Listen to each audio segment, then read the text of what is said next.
Reales de esta entrevista. Nos acompaña ya el doctor Jaime Chuchuca Serrano. Él ha sido docente, un investigador social, un activista, PhD en el campo de las ciencias sociales, para tratar el tema de la represión masiva, violenta, desproporcionada que está viviendo el pueblo de la provincia de Imbabura, los pueblos indígenas de la provincia de Imbabura particularmente, y en el marco del paro nacional de actividades levantado por la Confederación de Nacionalidades Indígenas del Ecuador. Doy la bienvenida, saludamos al doctor Jaime Chuchuca. Muchísimas gracias por acompañarnos, estimado Jaime. Muy buenos días. Muy buenos días, Bolívar. Espero que se encuentre muy bien. Gracias por la invitación. Quizá esta es, podríamos decir, la segunda parte de una entrevista que mantuvimos ya a inicios, del paro en septiembre. Y me parece que se ha ido agudizando, no hay aún soluciones a la vista que las plantee el gobierno. La CONAIE y las organizaciones sociales tienen sus propuestas. Sin embargo, el gobierno no ha dado salidas a través del diálogo ni de medios diplomáticos. Y esto es muy grave para el país, para el gobierno y también para las organizaciones sociales en general. Es un golpe de modo político y económico, agudiza la crisis aún más. Y creo que se está llegando a una segunda fase muy grave del conflicto. En este conflicto se han visto muchísimas agresiones por parte del gobierno, del ejército y de la policía a la sociedad civil, a periodistas, a manifestantes y a personas que no se manifiestan, a ancianos, a niños, a niñas, a personas y transeúntes. Entonces, todo esto está llevando a algunos criterios desproporcionados, efectivamente, por parte del gobierno. Y creería yo que apunta a algunas características también fascistas del gobierno. Podemos revisar este concepto. Algunos dicen que el concepto tiene mucha más amplitud, pero creería yo que existen ya características propiamente fascistas del gobierno por sus determinaciones militares, incluso el tema racial de la persecución y de la intimidación hacia Otavalo principalmente, Cotacachi y otros cantones en Imbabura, también parroquias en Quito, una segregación racial a San Miguel del Común, Amaguaña, Calderón, Ahualo, Guajaló, eh, también las comunidades del sur, que son fundamentalmente indígenas en Quito. Entonces, todo esto hace aparecer también una discriminación muy fuerte por parte del gobierno de Novoa.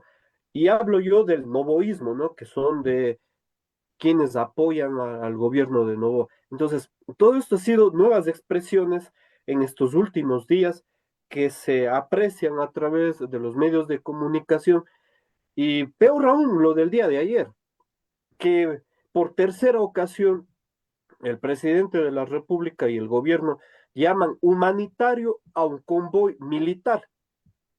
La gente dice un convoy de la muerte llamado humanitario. Este es el segundo para llegar a Imbabura.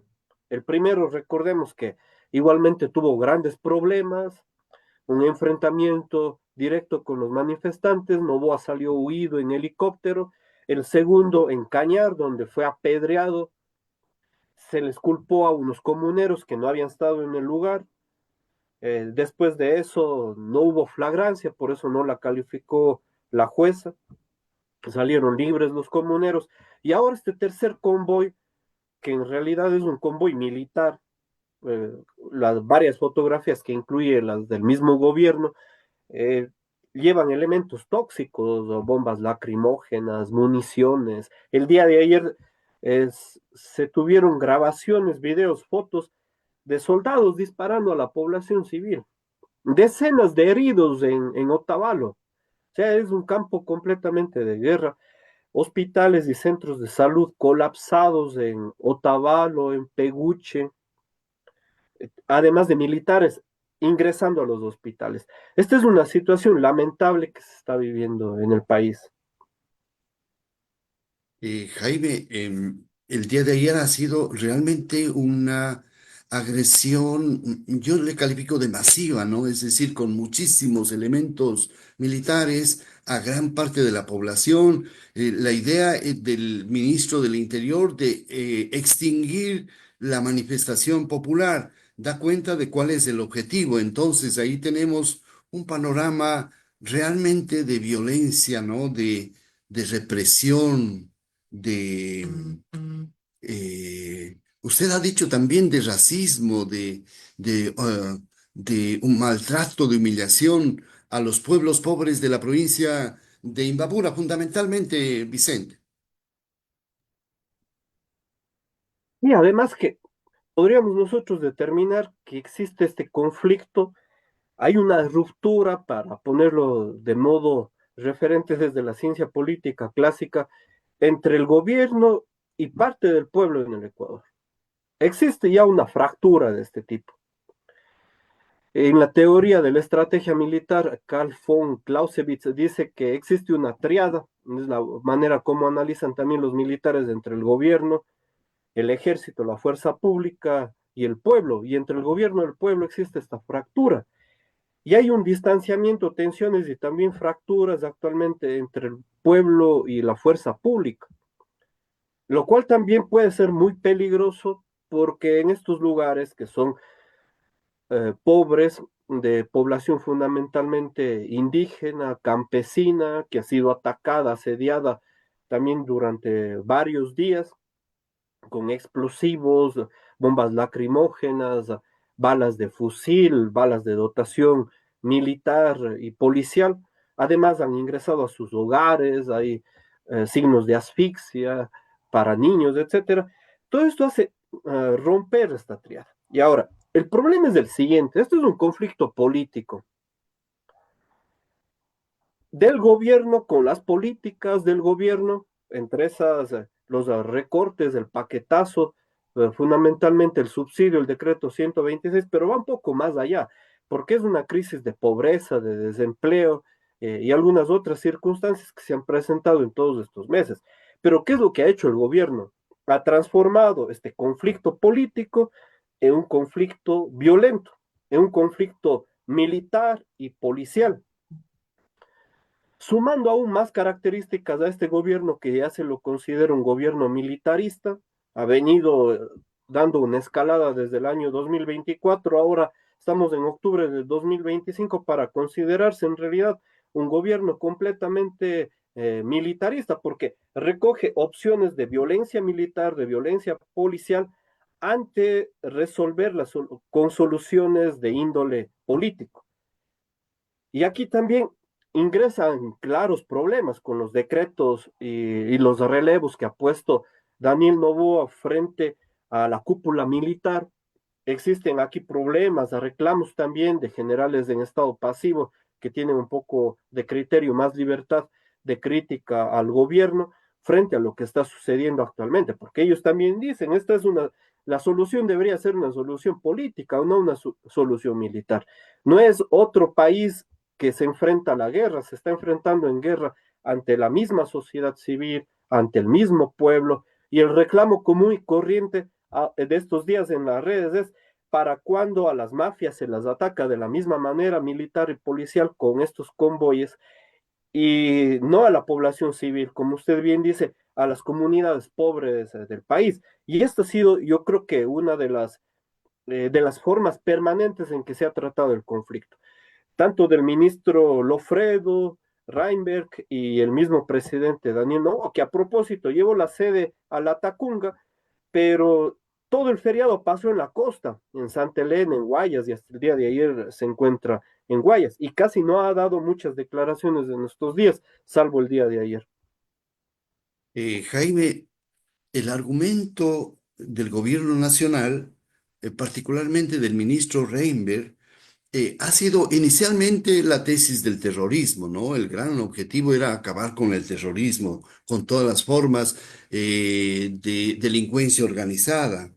pero más tarde he visto, yo he escuchado con detenimiento, eh, cuál- sobre todo el día de ayer, que el objetivo es acabar con el paro, ¿no?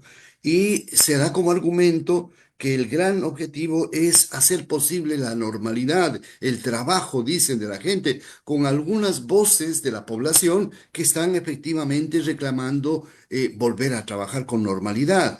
Este pareciera ser el argumento central. Jaime, ¿usted considera que esto es justificación? ¿Cuál es el análisis en torno a ese discurso? Usted lo ha resumido muy bien. Lo que sucede aquí es que el gobierno y a través de sus ministros y militares lo que está queriendo hacer es mostrar el discurso del terrorismo, está mostrando el discurso de la paralización y de la movilización para deslegitimar a las organizaciones.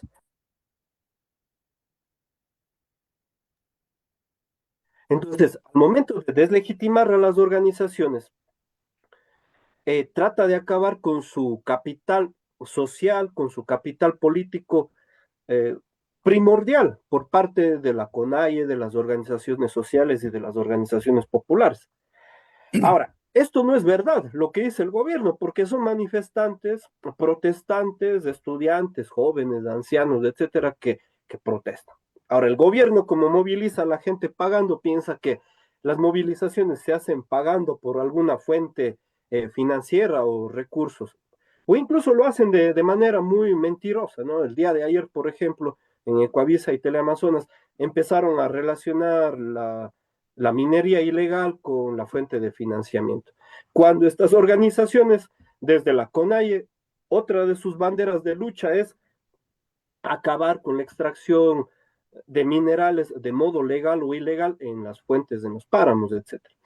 Ahora, la otra situación que se expresa sobre acabar con las protestas o acabar con las movilizaciones es un discurso militarista. ¿Cómo se puede acabar con las protestas sin acabar con los manifestantes? Y Reinberg ha apuntado a que se puede acabar con las protestas con este enfrentamiento militar y policial. Y es una población, y es población civil que no se encuentra solamente en la provincia de Imbabura, sino que hay protestas también en Pichincha, en Cotopaxi, respaldos en otras provincias. Es fundamentalmente la sierra, el día de ayer en Saraguro, Loja. Hay movilizaciones permanentes casi todos los días, plantones en los centros urbanos, en la capital del país. También el día de ayer expresiones en Cuenca, en Guayaquil y en otros lugares. Y para que vea aún más el contexto, o podemos ampliar, en Guayaquil, a pretexto también de estas situaciones, han habido algunos coche bombas, algunos en la cárcel del Efectivamente, esa litoral, es la pregunta, mi estimado Jaime. en ¿Qué la bahía. relación hay entre estos hechos, no? Esa explosión de un coche bomba ayer y el anuncio de la prefecta del Guayas del día de hoy de que hay amenaza o que se ha conocido de otras explosiones, diríamos, un poco menores a las de ayer, pero que también son impactantes en algunos puentes o sectores de la costa ecuatoriana. Y a lo que quiero apuntar es dudas de hipótesis que empiezan a trazar también el hecho de que estén conectado esto con un autoatentado oficial, porque el día de ayer, o sea, también son las coincidencias que existe una masacre en Imbabura y el principal titular de los medios pagados por el oficialismo no es la masacre en Imbabura, es el coche bomba frente al mall en Guayaquil, en el norte de Guayaquil. A pocos, a, a pocos minutos, diría, hay un mensaje del presidente perdón, del alcalde Aquiles Álvarez manifiesta un mensaje sobre otro coche bomba de hace algunos días en la bahía, y él dice, en ese atentado también nosotros presentamos pruebas sobre Segura IP, etcétera, y se dejó en libertad al presunto autor. Entonces, hay todas estas situaciones y recordemos también la campaña anterior del 2024 por la consulta popular, por la subida del IVA, el atentado a TC, la fuga de Fito, etcétera. O sea, siempre hemos estado rodeados de esta forma de realizar, podríamos decir, política o campaña en estos medios.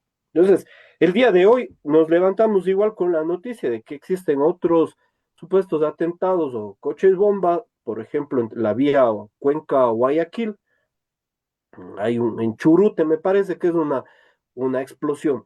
Entonces, estamos en un país que está revelando sus características de atemorizar a la población sin claros autores, una atemorización, un terror completo, dudas sobre si esto es propiciado por el mismo ejército, la policía o el mismo gobierno. No hay resultados claros sobre las operaciones y no hay soluciones que deben ser soluciones políticas. Y esto del otro lado que estábamos hablando al inicio, que es del paro, las movilizaciones, el subsidio Jaime, al diésel y combustibles. yo recuerdo que en algunos ámbitos en el mundo entero han habido denuncias de estos procesos artificiosos, ¿no? Estos mecanismos artificiosos para hacer coincidir con la tesis, por ejemplo, en este caso del terrorismo, ¿no? Es decir, si es población indígena con piedras, palos, máximo de forma de protestar, resulta que el terrorismo no aparece por ninguna parte o porque podría estar arrinconado en otro sector, etcétera. En cambio, este tipo de cosas podría hacer aparecer como efectivamente como un hecho terrorista y que hay que acabar, ¿no? Es decir, un poco coincide con la política inicial del plan de guerra fraguado por las Fuerzas Armadas. Y además de todo esto que lo podríamos ver como parte incluso del plan del oficialismo, tiene que ver con el hecho de agudizar aún más el militarismo. Hay una racialización de la protesta. Además, hay un antisocialismo, un anticomunismo, podría decir, en las tesis del novoísmo, porque ellos dicen que están persiguiendo a una constitución socialista y por eso hacen la convocatoria para una asamblea constituyente. Vamos a ir los ecuatorianos a las urnas el 16 de noviembre. Y en medio de esto, muchísimas respuestas también por parte de las mismas fuerzas que están apoyando a Novoa, de algunos medios de comunicación que es con el mismo discurso, porque el día de ayer podríamos ver, por ejemplo, Teleamazonas y Ecoavisa a pocos minutos de lo sucedido en el norte de Guayaquil, ya salían con el mismo discurso. Sin embargo, no tienen el mismo discurso que sí lo tienen, por ejemplo, los protestantes y manifestantes sobre la agresión masiva de militares a las comunidades de Imbabura. Entonces, sí es altamente sospechosa esta muestra. Ahora, por otra parte, deberíamos calificar también el hecho de que el gobierno se ha desgastado.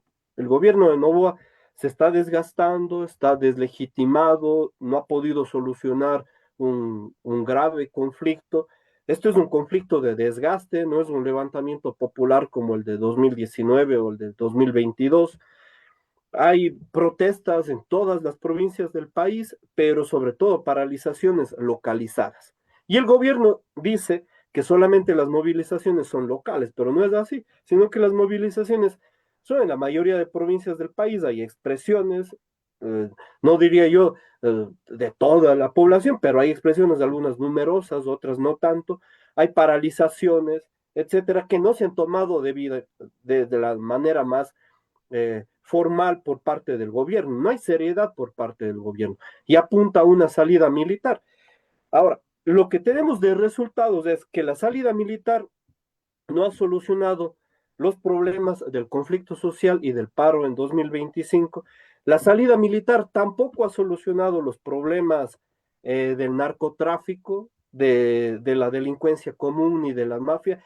Es decir, que el presidente Daniel Noboa, su estrategia permanente del militarismo, del Estado policial, no está dando salidas para ninguno de estos graves problemas. Sin embargo, el discurso central del gobierno reposa en la seguridad, en que ellos están proponiendo más seguridad y para la más seguridad cambian leyes, rompen la constitución, este cambio de leyes también de modo inconstitucional a través de la asamblea y que se ha vuelto un actor la Asamblea, por la mayoría de ADN, se ha vuelto un actor que respalda completamente las posiciones del presidente Noboa. Una identificación plena del gobierno nacional con el bloque de seguridad, ¿no? Con Fuerzas Armadas y Policía, a esto que podríamos denominar entonces un estado militarizado, algo así, Jaime. Entonces, llegando en este conflicto a la máxima expresión de un Estado militarizado. Ministros con uniforme militar. O sea, pues, al principio era sobre el show, pero ahora de modo práctico. Reinberg, Lofredo, el presidente con casaca militar, Ayer Reinberg se calificó de policía, ¿no? también ahora con uniforme del GOE, me parece que estaba. Lofredo llevando armas, aunque él no está propiamente en servicio activo. El presidente de la República también con casaca militar cuando se tiene en cuenta diferentes circunstancias. Entonces, aparte, porque también hay aquí otra situación que ha sido para realizar videos, TikToks, etcétera, en medio de los convoyes militares que se dirigían al sur y al norte del país. Entonces, toda esta situación que es mediática, propagandística, conlleva una política directa que tiene el gobierno y que ha fracasado. Lo peor de todo el asunto es que vamos hoy día, el día 24 de la convocatoria del paro de la CONAIE, podríamos decir que incluso casi son 30 días aún no son 30 días desde el decreto que quitó el subsidio al diésel. Fue el 15 de septiembre, estamos el 15 de octubre. Y a pesar de eso no ha logrado solucionar los problemas. El Jaime, paro de Moreno fue 14 días, el de Lazo fue 18 días. Jaime, este estado militarizado a partir de la declaratoria de guerra, de conflicto armado interno, eh, en parte teniendo razón, ¿no? Cuando se trata de enfrentar a las fuerzas narcotraficantes o a los grupos de delincuencia organizada, pero en parte contra la población. Esto dice usted, este estado militarizado, esta concepción, esta filosofía, ¿no? Represiva, eh, ha fracasado y va a seguir fracasando. No hay otro tipo de resultados. Primero porque un ejército regular es para enfrentar a otro ejército regular. Estas son las guerras formales de todo el siglo XX y del siglo XXI. Aparte de eso, recordemos que el presidente de la República quiso contratar un ejército sicario, trajo a Eric Springs para que se pasee acá en el Ecuador.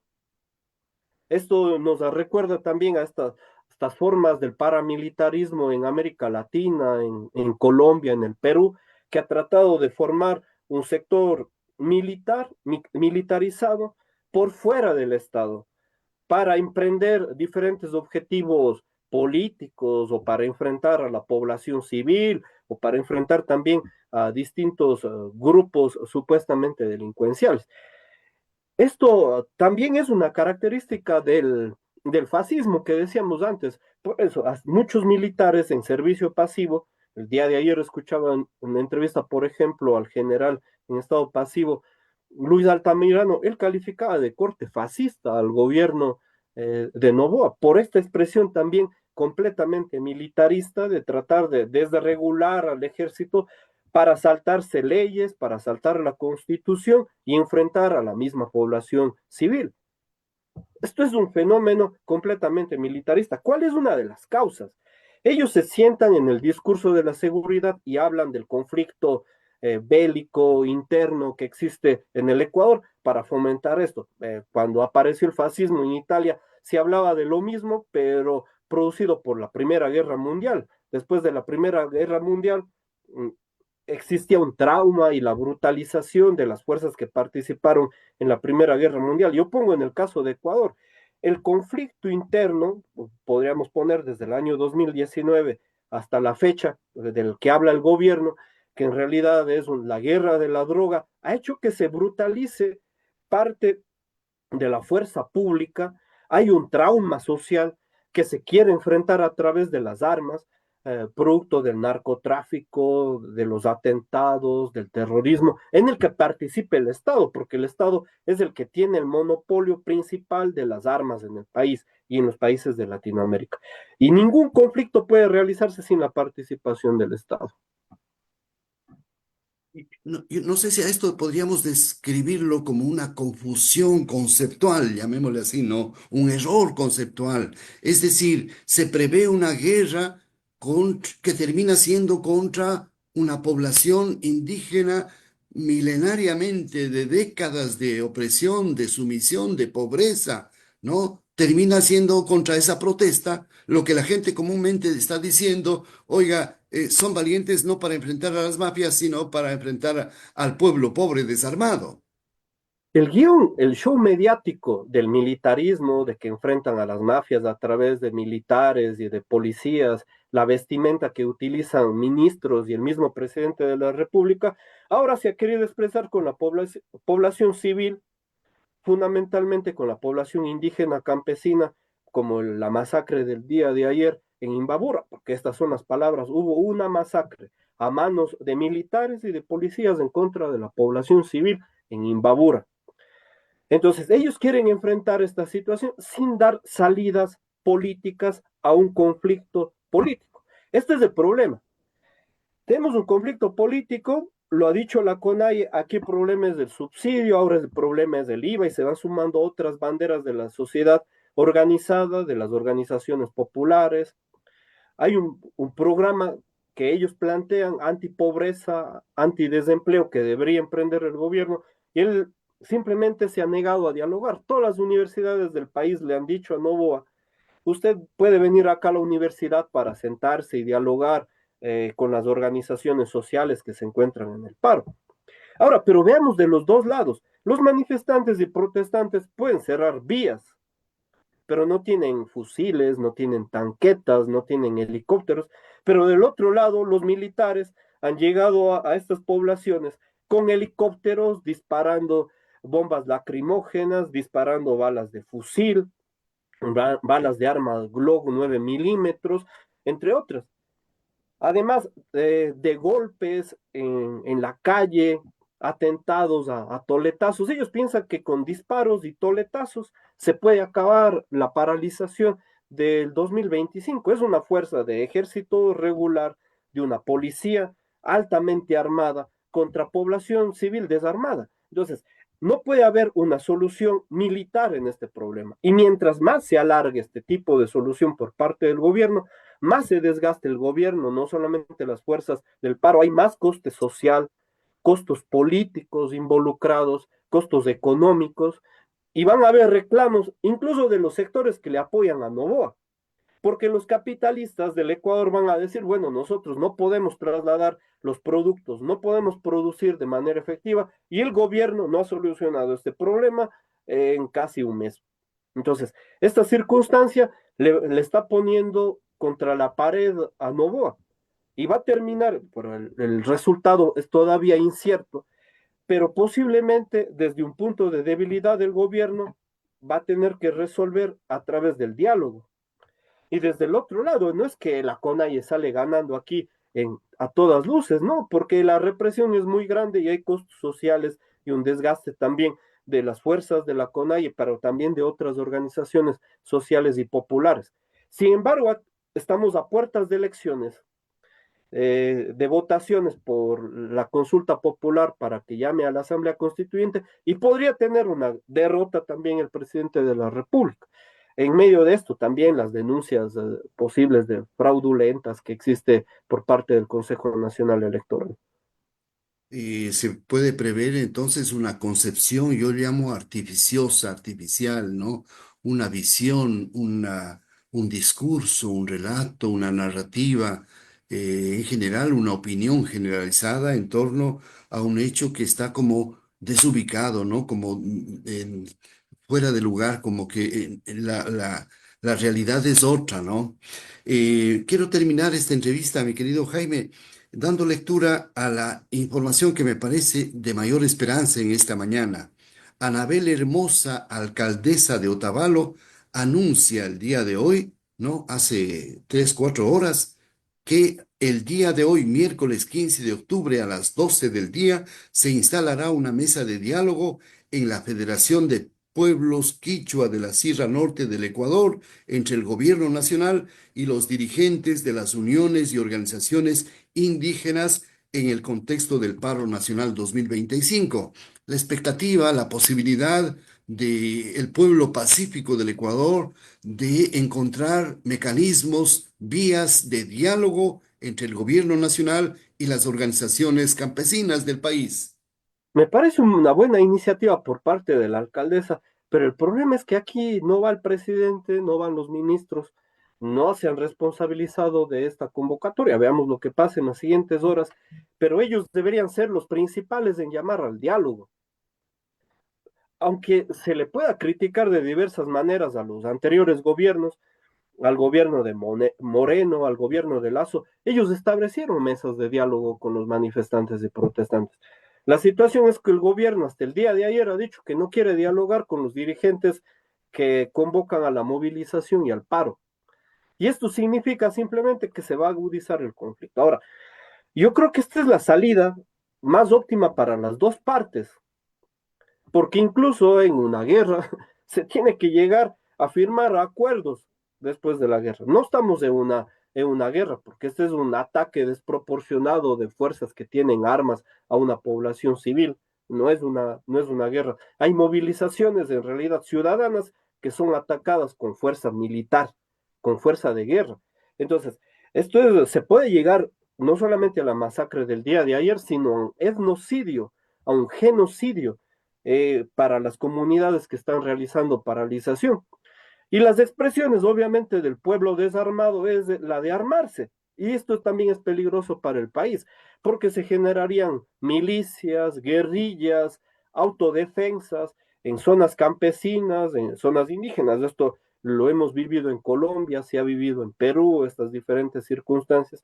Y seguimos, entre otras personas, también convocando a que esta debe ser una solución política a través de medios diplomáticos, de respeto, pero el gobierno va teniendo cada vez características más autoritarias, reñidas con la constitución, reñidas con la misma democracia liberal que algunos de los novoístas predican.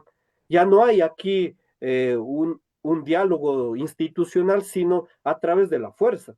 Y recordemos que la convocatoria para la consulta popular de la Asamblea Constituyente, realizada o calificada la pregunta por la Corte Constitucional, fue en medio de un llamado de supuesta bomba en la Corte Constitucional. Ingresó la policía y en los siguientes días ellos calificaban la pregunta. Entonces, estamos en un país que además no está analizando la realidad de los hechos. Entonces, convocamos a la sociedad civil también a analizar esta situación porque estamos en graves peligros sobre el problema de la democracia en el Ecuador. Nuestro mensaje para terminar este programa, Jaime, de que no hay una guerra, usted lo ha dicho, no es una guerra, es una población pobre, afectada por décadas sin trabajo, eh, y que es reprimida violentamente con fuerzas, armas y estructuras de guerra. Lamentablemente esa es la realidad. Esperamos que estos diálogos, estas palabras, estas búsquedas de diálogo sean mucho más contundentes por instituciones importantes del país que ojalá puedan aportar para este gran objetivo. Muchísimas gracias por acompañarnos, Jaime, en esta mañana. Gracias a usted. Saludos. Muchísimas gracias también a quienes nos acompañan.